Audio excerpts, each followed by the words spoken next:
국내 체류 외국인 근로자의 집단 감염이 확산되면서 코로나19 방역 사각지대 관리를 강화해야 한다는 주장이 계속해서 제기돼 왔습니다. 이에 방역 당국이 농림축산식품부, 고용노동부 등 유관 부처들과 합동으로 외국인 근로자 방역 관리 강화에 나선다고 밝혔습니다. 김하은 기자가 전합니다. 정부가 외국인 근로자 방역 대책을 강화한다고 밝혔습니다. 중앙재난안전대책본부는 지난 29일 열린 중대본 회의에서 법무부, 고용노동부, 농림축산식품부, 해양수산부, 국토교통부로부터 외국인 근로자 방역 대책을 보고받고 이를 논의했다고 밝혔습니다. 코로나19 확산세가 지속되는 가운데 국내 체류 외국인의 확진 비중이 10%를 웃돌고 있고 외국인 근로자의 집단 감염이 잇따르고 있기 때문입니다.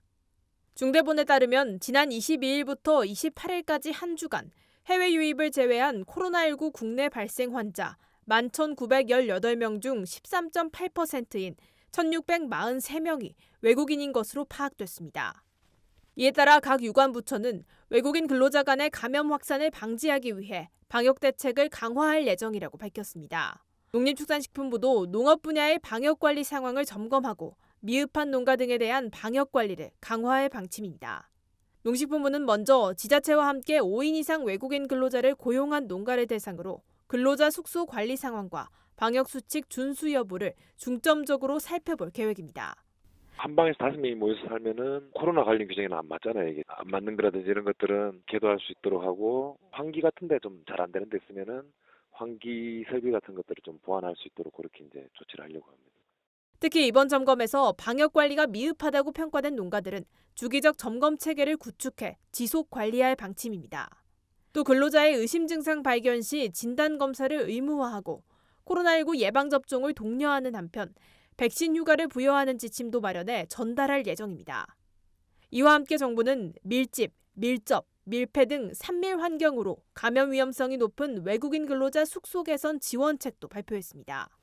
농식품부는 농가에 최대 2억 원의 융자를 지원하는 농촌주택 개량 자금과 개소당 1,500만 원을 국비 50%로 지원하는 이동형 조립식 주택 지원 사업을 통해 외국인 근로자 숙소를 개선할 수 있도록 할 계획입니다.